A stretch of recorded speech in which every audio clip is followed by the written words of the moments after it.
नमस्कार दोस्तों, आप सभी का स्वागत है हिंदी ज्ञान भंडार में। आज हम आपके लिए लेके आए हैं यूपी लेखपाल के लिए सम्मान हिंदी का प्रैक्टिस सेट। हम प्रैक्टिस सेट में उन्हीं प्रश्नों को लेते हैं जिस टाइप के प्रश्न परीक्षा में बार बार पूछे जाते हैं, जिस कारण से यह प्रैक्टिस सेट आपके लिए बहुत ही यूजफुल होने वाला है। इसको बिना स्किप के अंदर पूरा देखिएगा। और हाँ, यदि आपने अभी तक हमारे चैनल को सब्सक्राइब नहीं किया है तो ऐसे यूजफुल वीडियो पाने के लिए हमारे चैनल को सब्सक्राइब करके बेल आइकन भी प्रेस कर दीजिए। तो चलिए आप शुरू करते हैं। हाँ, तो पहला प्रश्न देखिए, कह रहा है आधुनिक भारतीय भाषा अवधि है ना, अवधि का विकास किस अपभ्रंश से हुआ है? बताइए। Option A, B, C, D, क्या से हो जाएगा बताइए। देखिए, हम अपने हर वीडियो में कहते हैं आप अपना ऑप्शन खुद पढ़िए, जितना ऑप्शन पढ़ेंगे उतने अभ्यास होगा। यही सारी चीज़ें आपको परीक्षा में मदद करती हैं, ठीक है ना। चलिए बताइए। प्रश्न संख्या 1 का सही उत्तर हो जाएगा ऑप्शन बी, आधुनिक भारतीय भाषा अवधि का विकास अर्धमागधी अपभ्रंश से हुआ है। ऑप्शन बी वाला सही हो जाएगा। चलिए अगला प्रश्न देखते हैं। प्रश्न संख्या 2 कह रहा है निम्नलिखित में से उष्ण व्यंजन कौन से हैं? Option A, B, C, D, कैसे हो जाएगा बताइए। प्रश्न संख्या 2 का सही उत्तर हो जाएगा ऑप्शन बी। देखिए, जो स ह है ना, ये चारों व्यंजन उष्ण व्यंजन के अंतर्गत आते हैं। हमने जब उस व्यंजन वाला वीडियो बनाया था अपना वर्णमाला वाला वीडियो, उसमें हमने पूरा डिटेल में समझाया है इसको, ठीक ना। ऑप्शन बी सही हो जाएगा। अगला प्रश्न देखिए। प्रश्न संख्या 3 कह रहा है उल्लास में कौन सी संधि है? बताइए कैसे हो जाएगा। Option A, B, C, D. देखिए, उल्लास में आपका व्यंजन संधि होता है, ठीक ना। उल्लास का संधि विच्छेद कैसे करते हैं? उत धन लास। ऑप्शन बी वाला सही हो जाएगा। चलिए अगला प्रश्न देखते हैं। प्रश्न संख्या 4 कह रहा है निम्नलिखित में से अशुद्ध वर्तनी वाले शब्द का चयन कीजिए। ऑप्शन है ए, बी, सी, डी, कैसे हो जाएगा बताइए। देखिए, जो प्रश्न संख्या 4 का ऑप्शन सी वाला है ना, अंताक्षरी, यह अशुद्ध है। अंताक्षरी में कैसे लिखा जाता है? ऐसे लिखा जाता है अंत्याक्षरी। देखिए, यह अशुद्ध है। जो ऐसे लिखा अंताक्षरी, ये अशुद्ध है, ठीक ना। ऑप्शन सी वाला सही हो जाएगा। और बाकी जो ये 3 ऑप्शन हैं ये तीनों शुद्ध हैं। चलिए अगला प्रश्न देखते हैं। प्रश्न संख्या 5 कह रहा है शुद्ध वर्तनी वाले शब्द को चुनिए। ऊपर पूछा था शुद्ध वर्तनी वाले, अब इसमें पूछ रहा है शुद्ध वर्तनी वाले। तो बताइए कैसे हो जाएगा। Option A, B, C, D. प्रश्न संख्या 5 का सही उत्तर हो जाएगा ऑप्शन डी। जो आपका नुपुर शब्द है ना, ये आपका शुद्ध है। देखिए, नुपुर शब्द को पहचानने की कला है कि देखिए, नूप में बड़ा उ रहता है और पूर में छोटा उ रहता है। जब नुपुर लिखेंगे ना तो दोनों आके आपस में मिला है ना, ये दोनों आके आपस में मिल जाएगा जो ऊ की मात्रा है। यही पहचाने ट्रिक है, अक्सर लोग गलती कर देते हैं इसमें। चलिए अगला प्रश्न देखते हैं। प्रश्न संख्या 6 कह रहा है जिस शब्द से किसी एक ही व्यक्ति या वस्तु का बोध हो उसे कहा जाता है। Option A, B, C, D, क्या सी हो जाएगा बताइए।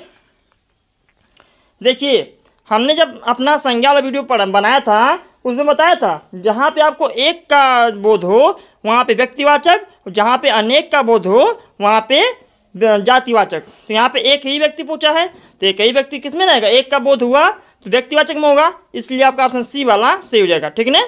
चलिए अगला प्रश्न देखते हैं।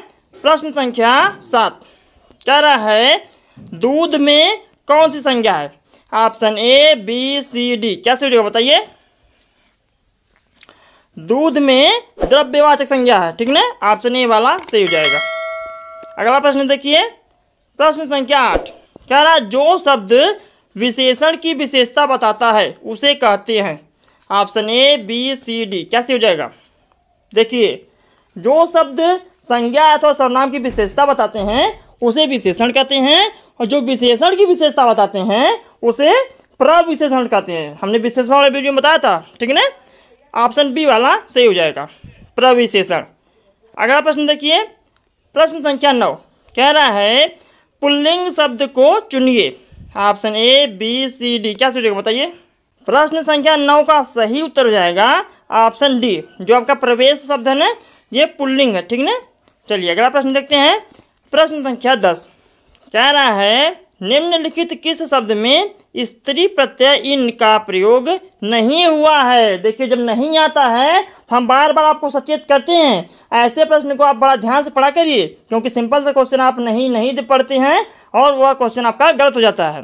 बताइए, option A B C D कैसे हो जाएगा, बताइए। प्रश्न संख्या 10 का सही उत्तर हो जाएगा ऑप्शन ए, जो आपका देवरानी शब्द है ना, इसमें इन प्रत्यय नहीं लगा है। जो बाकी तीनों हैं, धोबिन, बाघिन, तेलिन, इन तीनों में इन प्रत्यय का प्रयोग हुआ है। ठीक ना। चलिए अगला प्रश्न देखते हैं। प्रश्न संख्या 11 कह रहा है संप्रदान कारक का विभक्ति चिन्ह है। Option A B C D कैसे हो जाएगा, बताइए। संप्रदान कारक का कारक चिन्ह क्या होता है? संप्रदान कारक का विभक्ति चिन्ह होता है के लिए। ठीक ना। ऑप्शन सी वाला सही हो जाएगा। चलिए अगला प्रश्न देखते हैं। प्रश्न संख्या 12 कह रहा है आप किस प्रकार का सर्वनाम है। Option A B C D कैसे हो जाएगा, बताइए। प्रश्न संख्या 12 का सही उत्तर जाएगा ऑप्शन ए, जो आप शब्द है ना वह निजवाचक सर्वनाम है। ऑप्शन ए वाला सही हो जाएगा। अगला प्रश्न देखिए।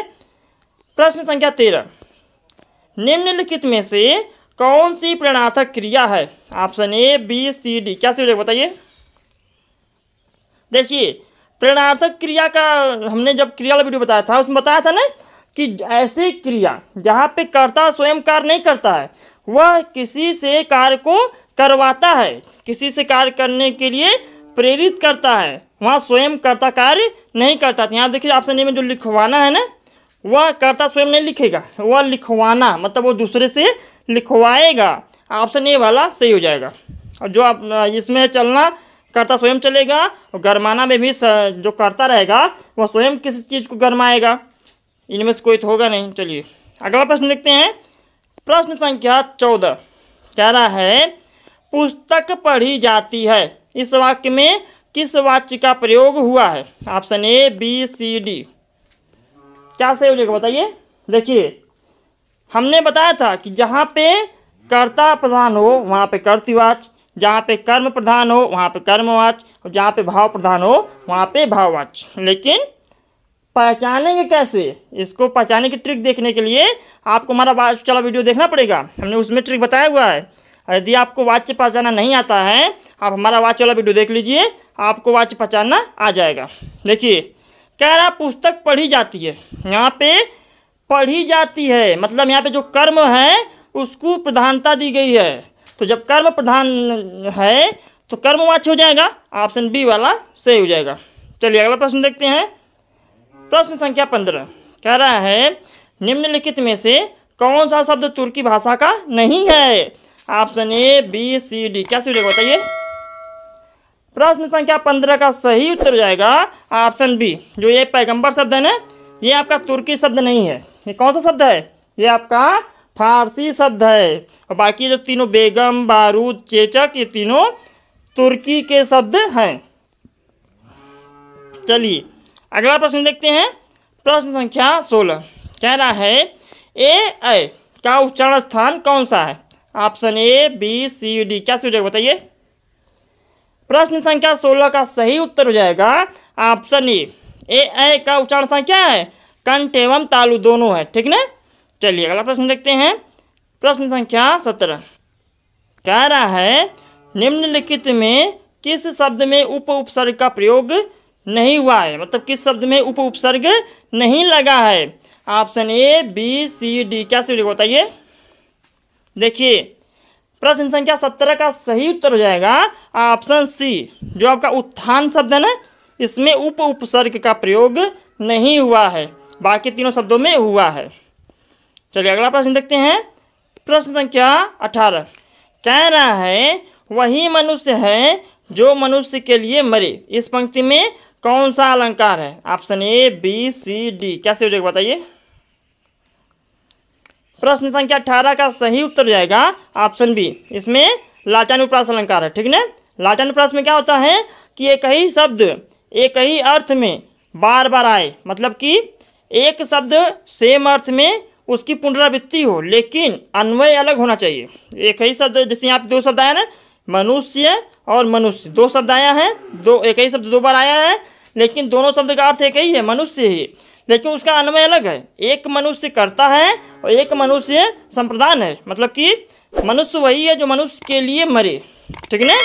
तो ऐसे जब आप वाक्य देखें, ऐसे आप जब देखें तो आप समझिए कि यहाँ पे लाटानुप्रास अलंकार है। चलिए अगला प्रश्न देखते हैं। प्रश्न संख्या 19 कह रहा है अशुद्ध वाक्य का चयन कीजिए। Option A, B, C, D, क्या सही हो जाएगा बताइए।